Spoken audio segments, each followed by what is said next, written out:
नमस्कार साथियों, आपका स्वागत है गिरना न्यूज में।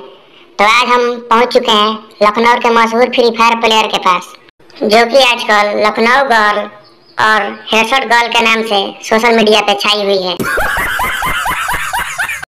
तो आइए इनसे मास्क लगाकर बातचीत करते हैं और अच्छे से मुक्कालात करते हैं।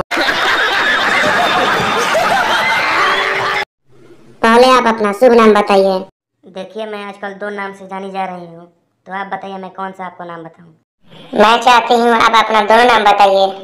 मेरा पहला नाम है लखनऊ गर्ल और दूसरा नाम है हेडशॉट कुमारी, क्योंकि मैं बहुत ज़्यादा हेडशॉट मारती हूँ। जी हेडशॉट कुमारी जी, हमें सूत्रों के अनुसार मालूम चला है कि आप एक फ्री फायर के अखंड प्रो ड्राइवर को एक नहीं दो नहीं पूरे 22 बार हेडशॉट मारी है। क्या यह बात सच है? जी, मैंने 22 बार हेडशॉट मारी थी, क्योंकि जब मैंने 21 बार हेडशॉट मारी तो केवल 110 का डैमेज दे रहा था, और जैसे ही 310 का डैमेज मिला वैसे ही वो फ्री फायर का अकाउंट प्लेयर नॉक हो गया। क्या बढ़िया था गुरु।